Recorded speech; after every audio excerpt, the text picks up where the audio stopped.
Good morning, Ogen family. Magandang umaga po sa inyong lahat. Before we come to the study of the Word, may we all come to the Lord first in prayer and offer ourselves to Him and seek His will and plan for our lives this morning. Let's come to God in prayer.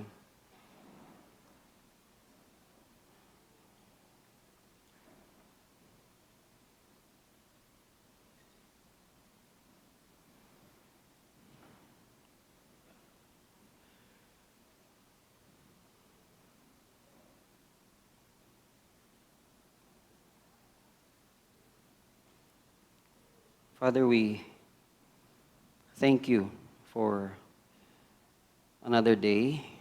We thank you for another week. And we thank you, O Lord, for another month that is about to end. We thank you for providing for us our daily sustenance. We thank you for the gift of life. We thank you for the privilege, O Lord, that we can come freely in this church to worship you, to sing songs, to offer, to meet fellow brothers and sisters in the Lord, and to have fellowship with one another. Lord, there are a lot of things we can mention to praise you this morning. We just ask, O Lord, that we would find favor and mercy in thy sight. May it bring a pleasing aroma to you this morning. Father, we pray that you would not allow the enemy to disturb us, to remove our focus on you, on the cross, on what you have done for us, sacrificing your life so that we would have eternal life. We pray, O Lord, that the Holy Spirit would continue to empower us this morning to understand your words, and not only understand, but as we leave this place, we would live it also in our lives. Father, if this is how we would want to praise you, O Lord, again, we ask for your mercy and favor. May you accept it again. We pray for forgiveness, O Lord, for our shortcomings and even for hidden sins, O Lord, habitual sins. Cleanse us this morning, make us pure and white as snow, to receive, O Lord, your blessings, to receive, O Lord, your word, and to experience you, Panginoon, in this place mightily. Father, we pray for our brothers and sisters who are not here with us. We pray, O Lord, that you would keep them safe, whether they are at their homes, or in travel, in transit, Panginoon, or nasan man po sila, we ask, O Lord, that you would also, that they are also safe, Panginoon. And may they experience also yung presence ninyo, even as they are not with us today. Father, we also pray for our brothers who are sick right now. Those who are in the hospital, we lift them up sa inyo. We pray for wisdom for the doctors, the nurses. May you bless, Panginoon, gamitin, Panginoon, yung mga methods, procedures, gamot na binibigay. And we pray, O Lord, that you would also grant them healing, Panginoon. Sa mga kapatid namin na may sakit na nasa kanilang mga tahanan, we also pray and lift them up sa inyo. Panghawakan niyo po sila, Panginoon. Pagkalooban din po ng kagalingan, maging sa kanilang mga gamot na iniinom, Panginoon. Lord, sa mga papunta pa lang, we ask for safety. May they arrive and worship with us safe and sound. And we lift you, our brothers and sisters na nasa Tagaytay ngayon. May they experience your presence just as we pray and desire that we would experience your presence also in this place. We know, O Lord, that you are here in our midst. And we ask, O Lord, that we would experience you this morning. Father, we thank you once again, and we just want to bring back the glory and the honor to you. In your name we pray. Amen and amen.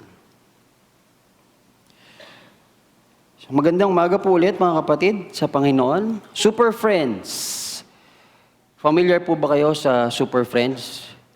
Meron na po mga ngumingiti. So ibig sabihin, alam nila yung pinagdadaanan ko ngayon. About Super Friends. Matagal na po itong kwentong ito.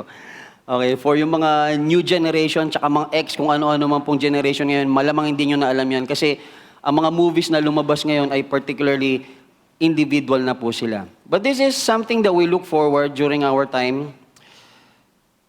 Black and white pa nga po noon, hindi ko nga ma-distinguish kung siya ba si Batman o kung siya ba si Superman. Kasi pag black and white, either gray or black lang po yung lumalabas. So, ang hirap naming i-distinguish kung sino. At nadi-distinguish namin sila based on their supernatural powers. So, if you remember this morning, we would want to also remember that we are part of a community. That as God's child, it is important for us to be in a community. Bakit po? Kasi just as with Super Friends, meron po mga villain, may mga kalaban. So tayo po, wag naman literal na kalaban, but we are in a spiritual battle. And we are against the evil forces. Having said that, we need one another in such a way that we can overcome and find the strength to overcome the forces of evil. And so find now ourselves in a community making a difference. Yan po ang hamon sa atin. Sabi po ni Helen Keller, alone we can do so little. Together we can do so much. A very popular illustration that is being used until now is the illustration of the walis tingting. Familiar naman po kayo sa walis tingting, di ba? Kung magwawalis po tayo at tatatlong piraso yung walis tingting at lilinisin po natin yung gym, matatapos ba natin? Matatapos ko ba? Matatapos ko po ba? Ano po? Matatapos ko po. Kaya lang, it would take so much time. Kasi tatatlong piraso eh. Pero, pag marami yan, mas mapapabilis yung pagtatrabaho kong magwalis ng gym. Ano pong ibig sabihin yan? Kailangan po natin ng isa't isa sa iglesia, mga kapatid sa Panginoon. Hindi ho tayo pa isa-isa. Sabi nga sa scripture, as iron sharpens iron, so is one man sharpens another. So, ibig sabihin, kailangan natin ng isa't isa. Ano pa? Sabi dyan, brothers and sisters in the Lord, life in Christ and His ministry is not meant to be done alone, but is meant to be done together with other believers. I do not know po kung bakit nasasabi ng iba na kaya kong mag-isa pagdating sa ministry. But you know what? To be honest with you, the design of God is sa atin to work as a team. We read that in the Bible that iron sharpens irons, and we have studied sa mga previous ating pong pag-aaral ang mga nababanggit ni Pastor Saul sa ating mga sermons. Paul has many friends just like David and Jonathan, just like Ruth and Naomi. And to make mention, marami pa pong iba dyan, si Jesus Christ may 12. Okay? Si Paul po, sa Romans chapter 16, nagbanggit po siya dyan ng 26 na tao. Chapter 16 alone, Paul is making mention of 26 individuals na kasama niya sa ministry na pinagkaloob sa kanya ng Panginoon. In the final verses of the letter to the Colossians, Paul sends his greetings. So sa pagtatapos na kanyang pagsusulat, nagbigay siya ng greetings.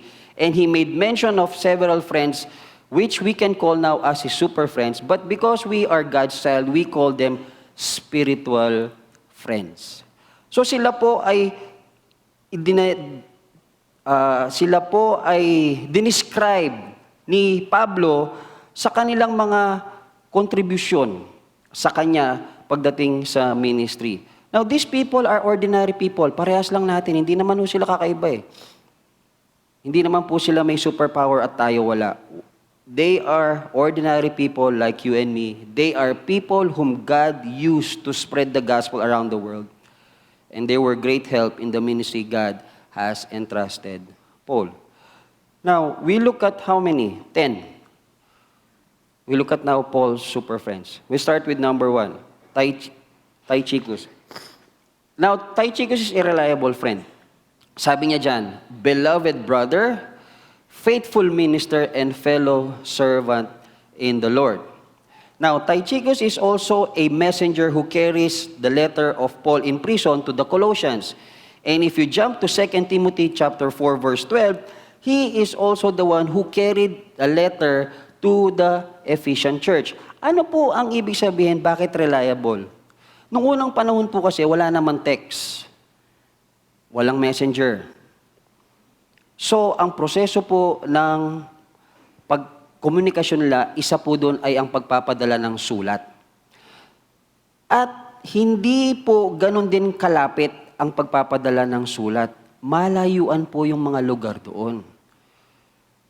So, ibig sabihin, kailangan po ng isang mapagkakatiwalaang tao na magdadala po ng sulat papunta po doon sa iglesia kung saan ipaparating yung sulat ni Pablo. Kung hindi po reliable yan, pag meron pong urgency at meron pong importanteng kailangan ipadala doon sa church, hindi na po abot, hindi na magagawan ng paraan. Tama? Kung kaya't kailangan mo ng isang reliable na kaibigan. Someone who will take care of the letter that is being now given to the churches that Paul is now addressing. Are you a reliable friend?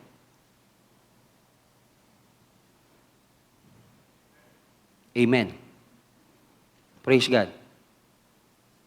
Ang hirap kasi, no? Pag nagdi-review tayo, tapos pag ibabato sa atin parang, oops, teka, ako nga ba ay isang reliable friend? I hope and pray we can be a reliable friend. Number 2, we have studied Onesimus last Sunday. Onesimus is a new friend. Bakit new friend? Kasi si Paul at saka si Onesimus, bago lang na nagkakilala. Saan pa sila nagkakilala? Sa preso. So, ano nangyari kay Onesimus? Tumakbo siya kay Philemon dahil nagkaroon ng problema. So, umalis siya. Nagkataon, nagkakilala sila ni Paul. Nasharean ngayon ni Paul ng mensahe, the gospel. Lumambot ang puso, tumanggap kay Jesus, naging isang kapatid sa Panginoon. When you look at Philemon 10, ang sabi dyan ni Paul, my son Onesimus, whom I have begotten while in my chains. Onesimus became a new friend, a new brother in the Lord ni Pablo. And ang nasabi sa atin, and which I'm going to reiterate again, imbes na sinabi ni Paul na, sige, umuwi ka na, mamuhay ka na ng mapayapa, ang sinabi niya, bumalik ka kay Philemon. Napakagandang characteristics nun, ano? Bakit? Kasi may alitan pa si Philemon at saka si Onesimus. And Paul wanted that to be resolved. So it only means, no, mga kapatid, na kailangan talaga maging maayos ang relasyon natin kahit kanino. Kasi ang hirap po ng namumuhay ng meron tayong broken relationship. Sa boss mo man yan, sa kaibigan mo man yan, o kung kanino man yan. Kaya nga po nababanggit sa Biblia, di ba? Love your enemies. Yung enemies nga, hindi mo kaibigan, pero sinasabi ng Panginoon, mahalin mo ang iyong kaaway. Ano pa yung mga naging kaibigan natin? So napaka-importante po yun. Ano po ang baon natin? Bakit new friend dito sa church? Marami pong mga dumarating po dito ng mga bisita. There are guests who are coming here. Maybe they're searching for friends. We need to offer that. As a church of God. Kailangan i-offer yon. And ang hirap naman na marinig natin na nagpunta sila tapos lumabas na lang. Without even experiencing what we all are wanting to experience, which is the presence of God. We can make new friends, brothers and sisters in the Lord. Maraming naghihintay po sa atin. As a church, we find them, make new friends with them. Number 3, Aristarchus. He is a steadfast friend. Ano po bang steadfast? Pag sinabi pong steadfast, ang ibig po sabihin niyan is that it implies that you have a steady and unwavering course in love, allegiance, or conviction. Hindi magmamaliw ang iyong pag-ibig dun sa kaibigan. Hindi maalis ang allegiance mo dun sa kaibigan at yung conviction mo.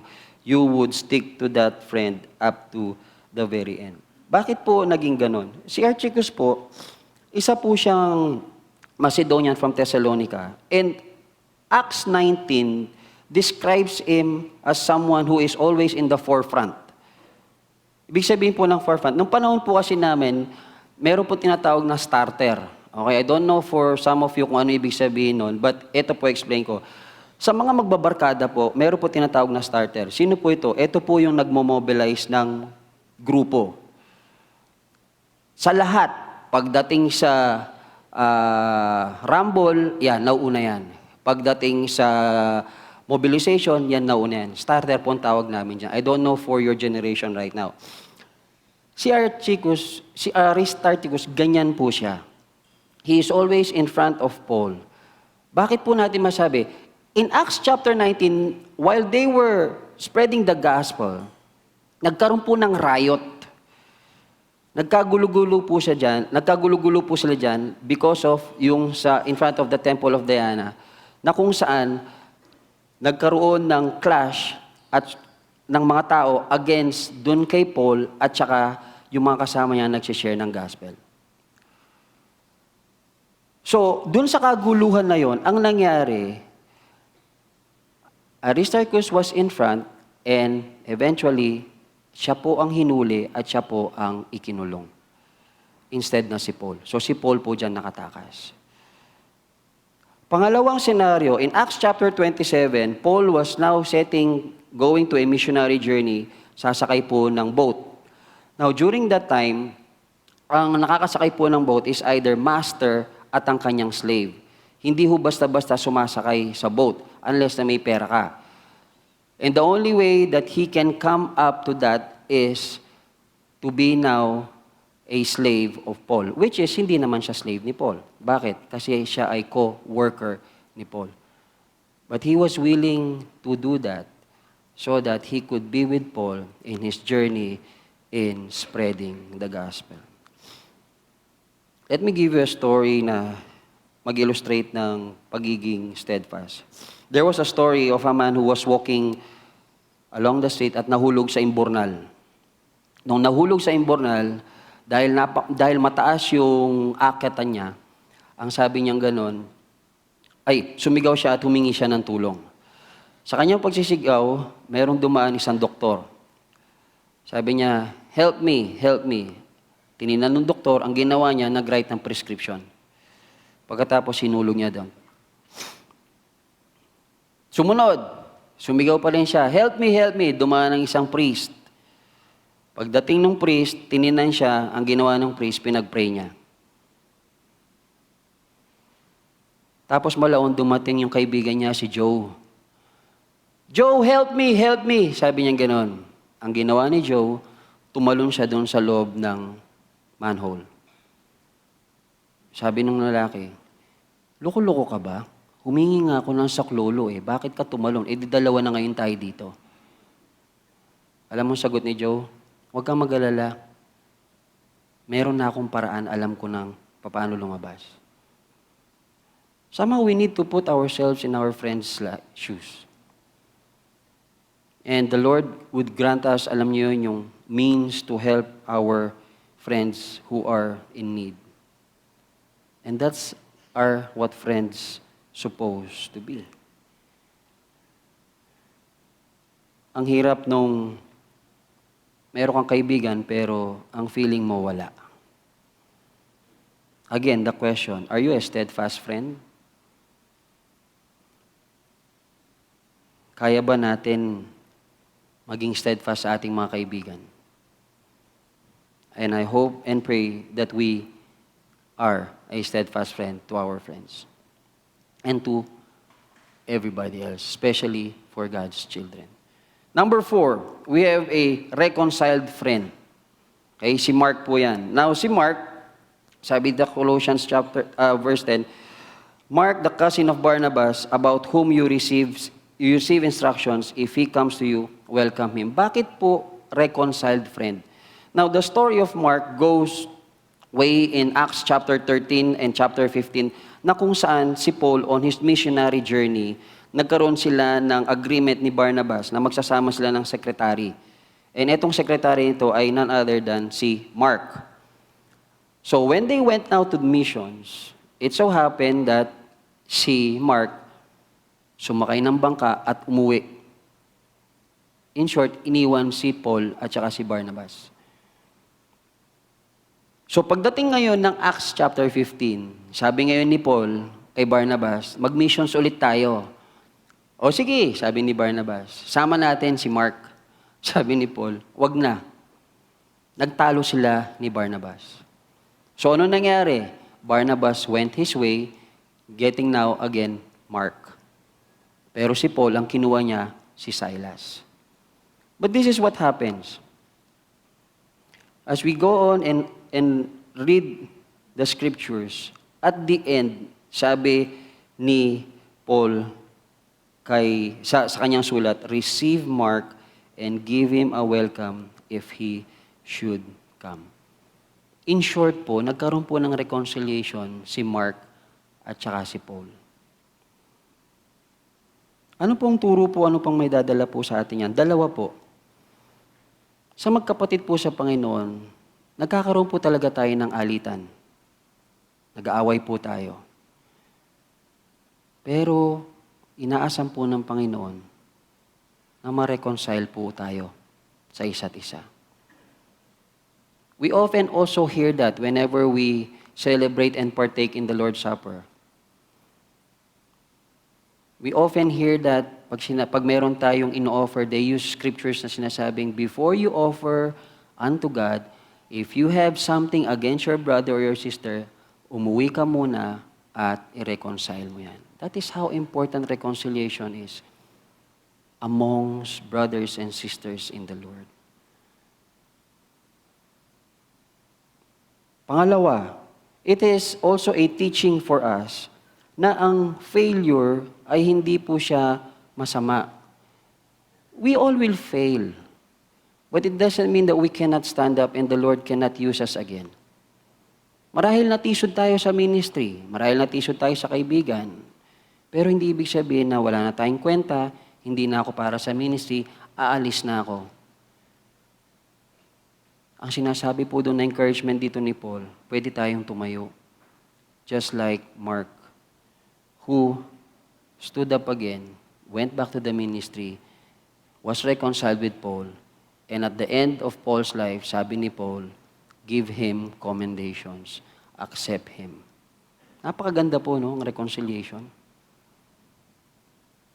I do hope and pray na maayos po tayo sa mga relationships natin. With friends, nakakalungkot pag meron tayong irreconcilable relationship, lalo na sa ating pamilya. Di mo patawad kuya mo, di mo patawad ate mo, di mo patawad mga kapatid mo, di mo patawad nanay at tatay mo. The Lord is challenging us today that we need to be reconciled with broken relationships. And if you're having a hard time, you failed once, the Lord is also encouraging us, we can stand up again and do the ministry. Next, we have Justus or Jesus. He is a comforting friend. Sabi niya dyan, and Jesus or Jesus, who is called Justus, these are only my fellow workers for the kingdom of God who are of the circumcision, and they have proved to be a comfort to me. There is a song na ang first na verse ay sabi niya, hello darkness, my old friend. I've come to talk to you again. Alam niyo po ba yung song na yon? Ayaw nyo na magsalita, no? Kasi baka mabubuking po. That was a song written by Simon and Garfunkel. Now let me give you a story behind that. Simon si Art, which is his first name, Garfunkel, went to college together with a friend named Sanford. Si Sanford po, naging kaibigan niya ng matalik dahil sila po ay naging roommates. But several months, ang nangyari po kay Sanford, nabulag. He was totally blind. Nung nabulag po siya, he lost hope, dropped out of college, went back home. Alam niyo pong ginawa ni Art? Ang ginawa ni Art, in-encourage po niya si Sanford na bumalik sa college. Several times siyang in-encourage until such time that Sanford now decided to go back to college. Sanford doesn't know what's going to happen, but he went back. Alam niyo ang ginawang assurance po ni Art? He became now a comfort to Sanford until they finish college. Si Art po ang naging mata ni Sanford. Siya po ang gabay niya papunta sa classroom. Siya po ang gabay niya pauwi ng klase. Siya po ang nagluluto. Siya po ang nagpapalit. Siya po ang lahat ng gumagawa for Sanford. For the whole duration of his college life. And he was able, and both of them were able to finish college. Grabe, naging mata siya. Kaya nga ang tawag niya sa sarili niya darkness. Kasi hindi niya na nakikita si Art nung siya'y nabulag. But can you imagine? Second year, third year, fourth year, kung fifth year man yan, 4 years niyang sinamahan si Sanford at siya yung naging gabay, mata, at si Art pala ang naging gabay at mata ni Sanford. That's something that we are to be encouraged with. Hindi naman din pala siya imposible, no? Pwede naman din pala talagang maging isang comforting friend. Posible din pala siya. When they had their own life after they finished their college years, si Sanford po became a successful businessman and set up a 3 million prize for one who can find a cure for blindness. So naging businessman po siya. Ano nangyari kay Art? Si Art naman po sumama kay Simon. Sila po ngayon ay nagbuo ng isang album na kung saan sumikat po yung kantang Sound of Silence. Ito pa pong isang kamangha-mangha dyan. That was their first album and they needed $400 to produce that album. Yung $400, mura pa sa panahon nila noon. Wala silang pera to produce it. What they did, because he knew that Sanford is now a businessman, asked for help to provide for $400. Ang laman po ng bank account ni Sanford noon ay $403. Walang kaabog-abog, binigay niya lahat. Pero ito nakakalungkot, the album flopped. Ibig sabihin, hindi po sumikat yung album. Pero ang sumikat, yung isang kanta doon, ng Sound of Silence, which rocketed to top 1. And doon na po nagsimula ang magandang karir ng Simon Garfunkel. Are you a comforting friend? Are you a type na parang si Art, sasamahan niyo yung kaibigan niyo up to the last? I do hope and pray we are. Pang-anim, si Epaphras. He is a praying friend. Gusto ko pong emphasize po dito yung description po ni Paul as how he described how Epaphras prayed for the Colossian church. Tingnan niyo po dito. Epaphras, who is one of you, a bondservant of Christ, greets you, always laboring fervently for you in prayers, that you may stand perfect and complete in all the will of God, for I bear him witness that he has a great zeal for you, and those who are in Laodicea and those in Hierapolis.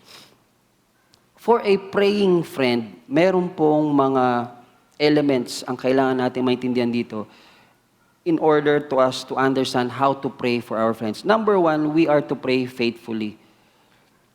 Hindi po natin ipag-pray ang kaibigan natin nang kung kailan lang natin naiisip siyang ipanalangin. Dapat po everyday pinagpe-pray po natin ang ating mga kaibigan. Sabi po sa pangalawa, he is laboring in prayer. The word laboring means to wrestle. Ibig sabihin, makipagbunong braso ka. Hanggat hindi ka nananalo, hindi ka titigil makipag-wrestle. A classic example of this is when Jacob wrestled with God. Anong sabi niya kay God? Sabi niya, God, hindi kita bibitawan hanggat hindi mo ako pinagpapala. Paano natin yon may contextualize sa panahon natin ngayon, paano manalangin? Mga kapatid, ang panalangin, hindi lang siyang, Lord, marami pong salamat, thank you in Jesus' name. Ang panalangin pong laboring po sinasabi dito, ito po yung mga panalangin na kung saan lalapit ka na lang sa Diyos, luluhod ka, at sasabihin mo, Panginoon, hindi ko na po ito kaya. Hindi ko alam ang gagawin ko, pero naniniwala ako sa iyo at sa panalangin. Hindi ako hihinto hanggat hindi mo ipinapakita sa akin kung ano ang magiging tugon mo sa panalangin ko. That's how Epaphras was praying. Hindi putyo-putyong panalangin. We wrestle with God. Kasi hindi naman din kaagad-agad tayo binibigyan ng sagot, di ba? Hindi rin kaagad-agad natin nakikita yung solusyon. So we wrestle. We continuously pray. Gusto mong magbago yung kaibigan mo, gusto mong mag-improve siya, pero pinagpe-pray mo siya once a year. Tapos hindi mo pa siya binibisita. Anong mangyayari? Pangatlo, he prayed fervently. What do you mean by fervently? Ang fervently dito in the Greek means to stretch out, to strain, to reach out. To be fervent means that there is a sense of intensity with enthusiasm. May kasiyahan ka na intensity na nananalangin ka para sa iyong kapatid. Lord, tulungan mo pong kapatid ko. Marami sa atin, pinagpipray natin yung mga mahal natin sa buhay na hindi pa nakakilala sa Panginoon. Ito yung mga example ng mga taong kailangan natin panalangin.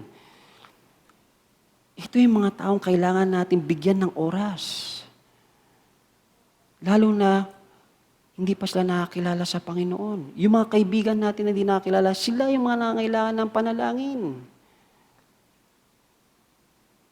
Hindi ganun kadali ang manalangin, mga kapatid.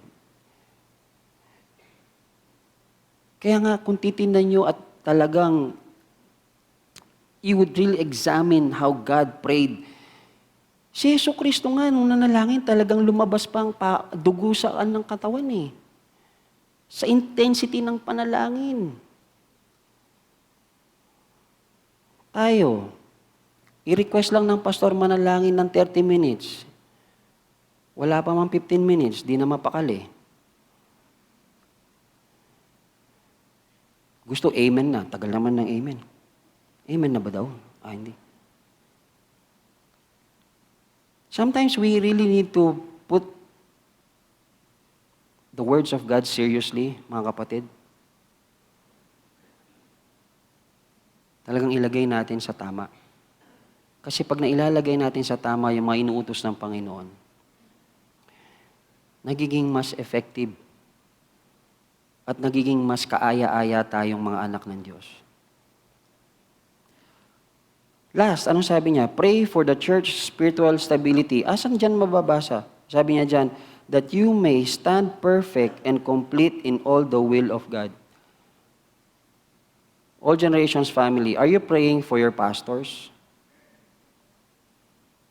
Are you praying fervently for your pastors na hindi sila matisod, na hindi sila magkasala at tumayo dito na parang hipokrito, magbibigay ng mensahe pero meron silang nagawang kasalanan? Do you pray for your brothers and sisters to be firm in their spiritual journey? Do you pray for your elders? Do you pray for your deacons? Your life group leaders, do you pray for them? Or do we ask them to pray for us? only. And these are disciplines that we need to understand. Yes, okay lang yung sabi mo, kapatid, pag-pray mo naman ako, okay yun, wala namang problema. Hindi naman pinagbabawal yun eh. Pero kung mayat maya ka na lang ipinagpipray, hindi mo ba naisip? Bakit ikaw na lang ang pinagpipray?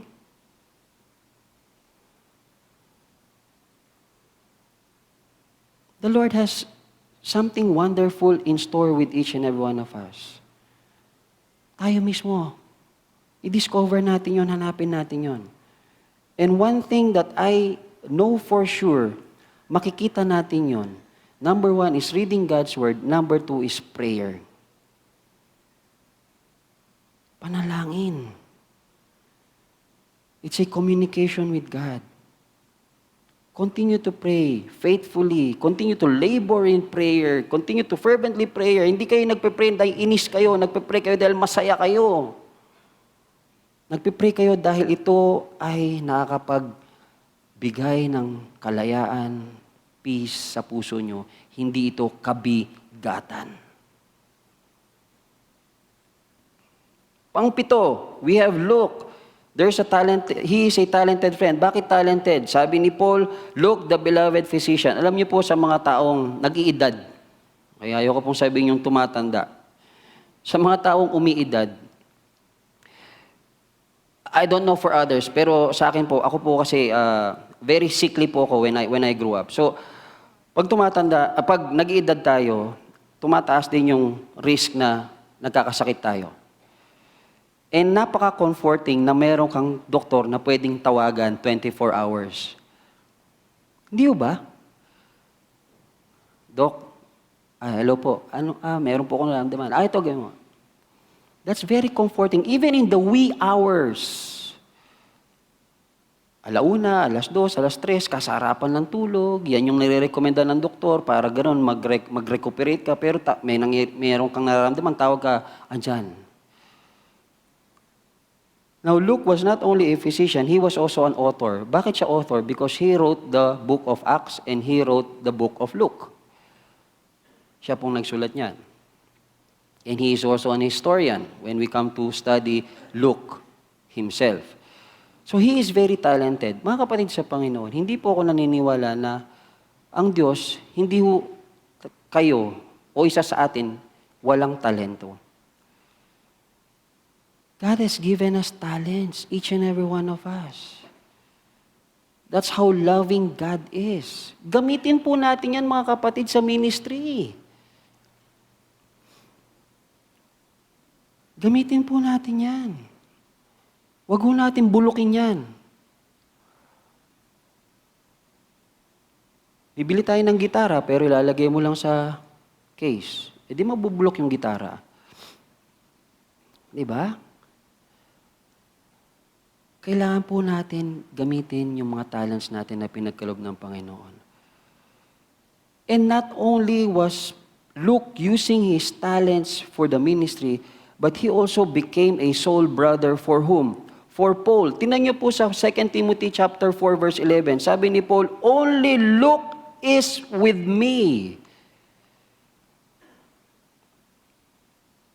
And yung Timothy po yan, yung sulat po niya ni Pablo, he was about now to die during that time when he was writing 2 Timothy. Ibig sabihin, si Luke, hanggang sa mamamatay na si Pablo, kasama niya. That's how he readily submitted to God to be a friend, not only a friend, but a soul brother to Paul, up to the very end. I do hope and pray na ganun din po tayo. Not only do we use our talents for ministry, but we would go on to the end until the Lord calls us with our friends and in doing ministry.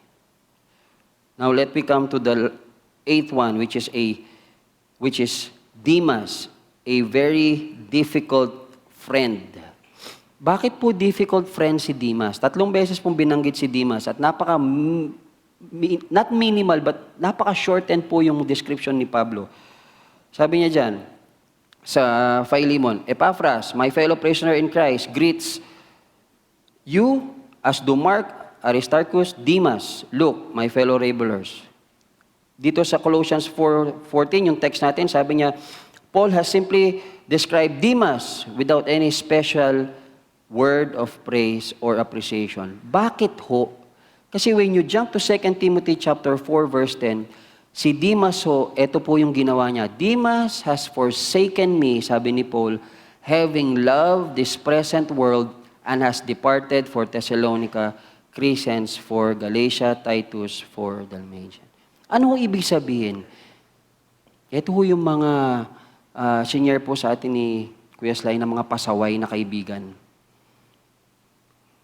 Ang nakakalungkot po, yung pagiging pasaway niya, finorsok niya sino? Si Paul. Iniwan niya si Paul, anong pinuntahan niya? Yung mundo. Mas masarap dito sa mundo. Bahala ka na dyan, Paul. Have you ever been abandoned by a friend? Masaya po ba? Hindi, di ba? Now, I know Paul is sad here. Kung kaya nga, ina-explain niya and in-encourage niya yung mga nagbabasa noon so that they would have an example of how to live in a community being brothers and sisters in the Lord. Now, wag naman po sana tayong maging Demas. No? Yung pakunwari tayong kaibigan, pagkatapos iiwan lang din natin yung mga kaibigan natin at sasabihin natin, wala namang kwentang kaibigan yan eh. Dito na lang ako, mas mabuti pa to. Hindi ko nga kaibigan, pero mas mabuti. It's hard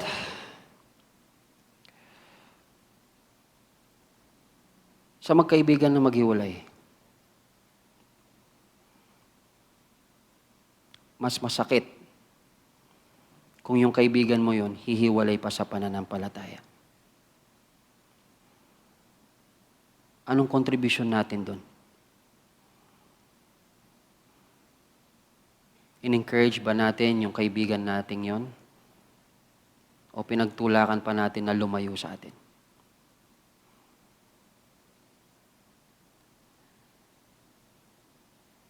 I do hope you understand yung ganong experience. At kung hindi man, may this be an example sa atin so that we would be aware of how we treat our friends. Number 9, we have Nymphas. Here is a hospitable friend. Sabi sa verses 15 to 16, greet the brethren who are in Laodicea and Nymphas and in the church that is in his house. Now when this epistle is read among you, see that it is read also in the church of Laodiceans, and that you likewise read the epistle for Laodicea. Mga kapatid sa Panginoon, we are now having starting to revive our life groups. And this is a classic example of how we can be encouraged.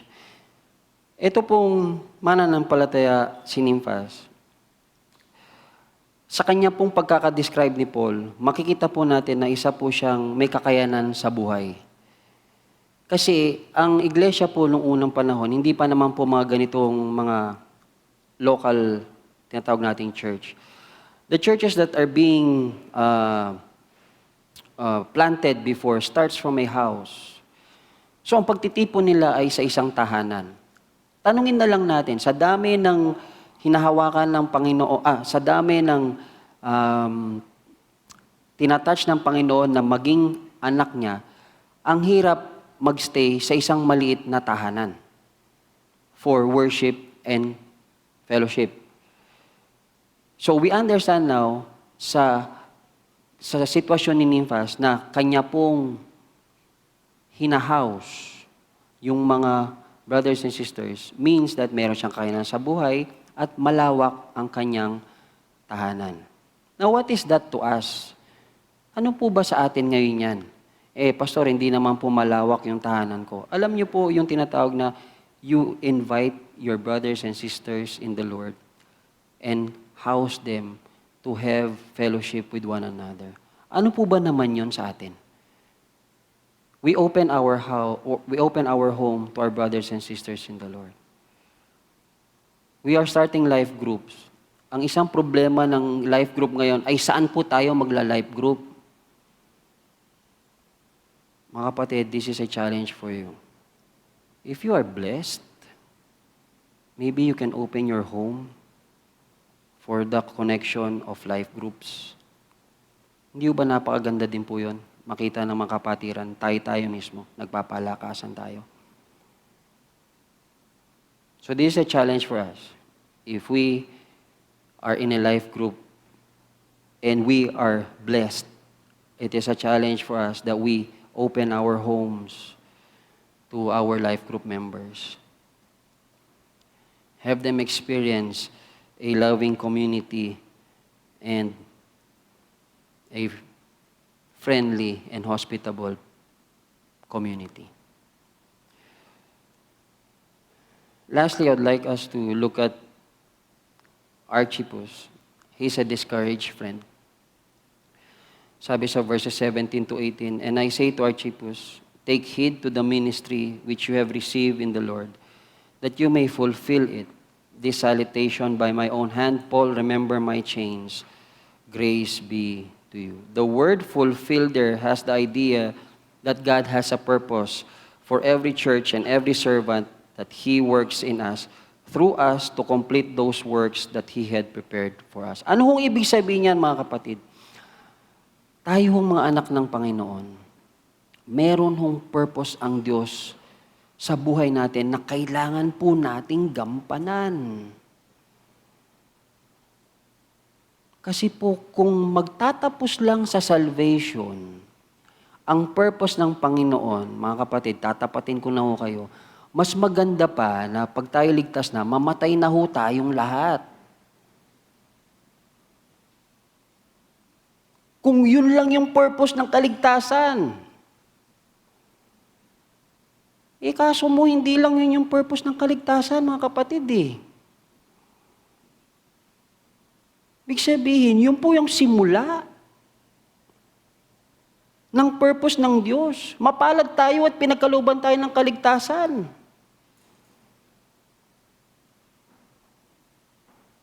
Hindi ho doon nagtatapos. Kasi kung doon nagtatapos, kahit ako, pag sinabi kong ligtas na ako, kunin mo na ako. Tapos na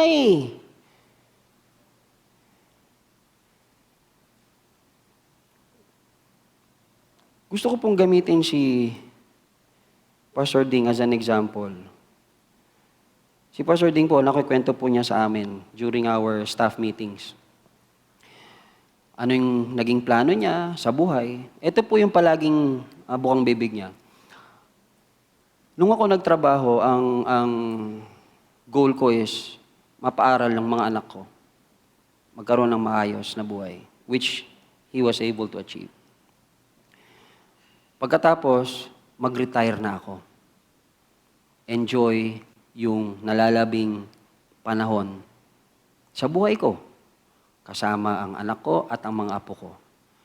Never did he prayed na hanggang ngayon, nagmi-minister pa ho siya sa All Generations Church. When we asked that, sabi niya, kasi nakita ko na ang Diyos may plano pa sa buhay ko. May purpose pa. Hindi lang ako mag-retire. May purpose pa. And you come to look at him right now. Ilang taon na si Pastor Ding? 70 plus. He's still doing the ministry. Why? Because God has a purpose. Where does he get his strength? Sabi ng Panginoon, I will give you strength. Why? Because what my purpose for the kingdom of God, for your life, I would give you strength in you, for me, for us. I do hope now, mga kapatid sa Panginoon, yung habang malakas tayo, we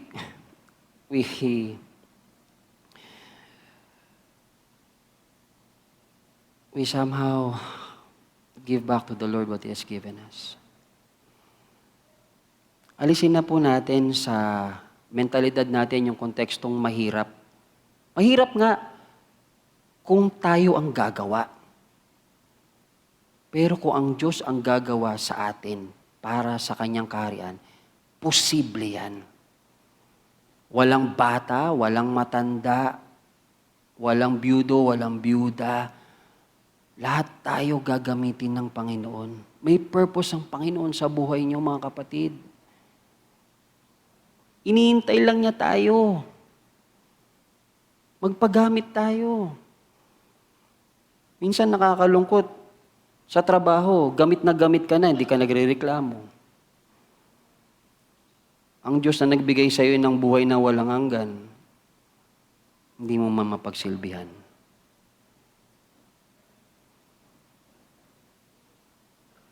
We may gain everything the world has, but if we would lose our soul, nakakalungkot. I would end with this encouragement for all of us. In Paul's letter to the Colossians, we saw different types of super friends, or may we call them spiritual friends. I don't know if you have encountered one of them dito sa All Generations Church, but this is a challenge. We all need Tychicus, Aristarchus, reliable and steadfast friends. Kung wala man yan, sana tayo maging reliable at steadfast friends. Most especially, pagdating sa mga kapatid natin na who are in trouble, just like Justus, who became a comforting friend. There are many Onesimos in our church, new believers. Make friends with them. You have encouraged any Marks, Demas, or Archippus, discouraged and difficult friends.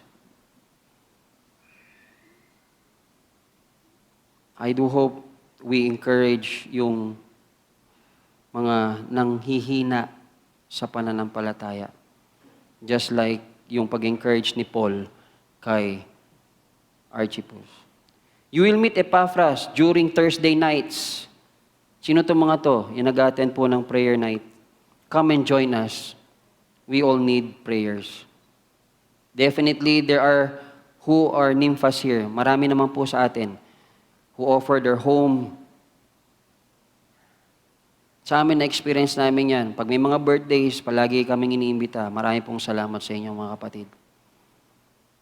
You open them also to your fellow brothers and sisters in the Lord. And finally, we find a community of Luke who have used their talents for the Lord and have been with some of us even up to the end of life. As a believer, it is valuable to find and become a true friend or our spiritual friends. And together with our unique talents and gifts, we all contribute and collaborate to achieve greater things for the work of the Lord. We must not only be loyal to the Lord, but also be loyal to each other as we need one another. I'll leave you with these two questions. What are your contributions that you have made to your friends that you have built right now?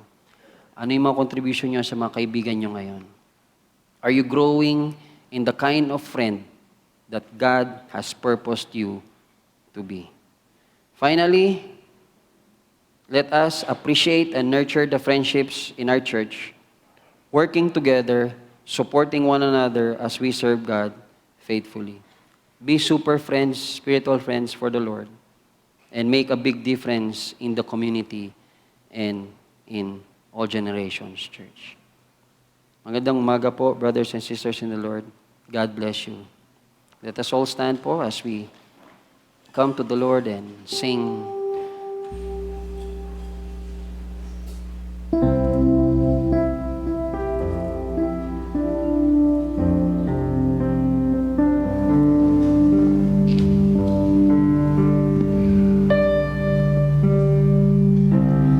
As we gather, may your Spirit work within us. As we gather, may we glorify your name. Knowing well that as our hearts begin to worship, we'll be blessed because we came.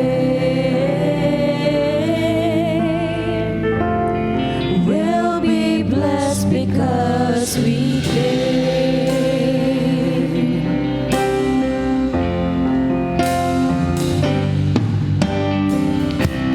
As we gather, may your Spirit work within us. As we gather, may we glorify your name.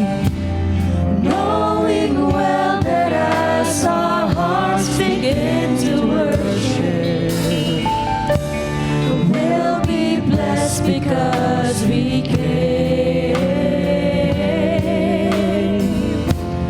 We'll be blessed because we came.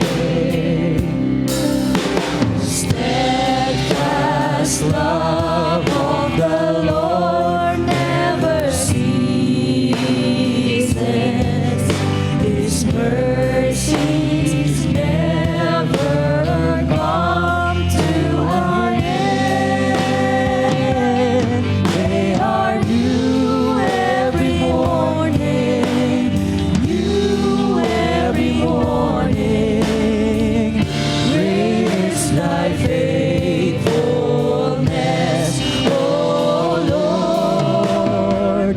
Great is thy faithfulness.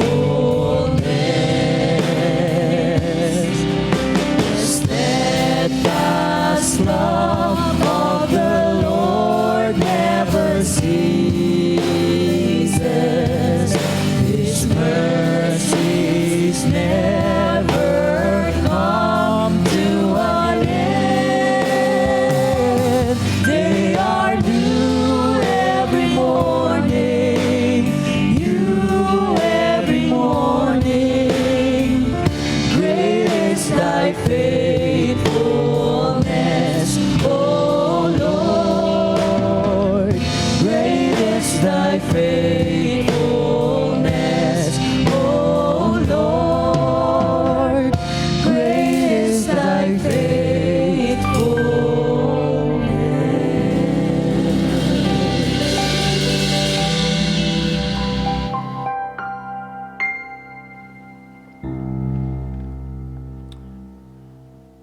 Let's all bow down and pray. Father, we thank you for reminding us of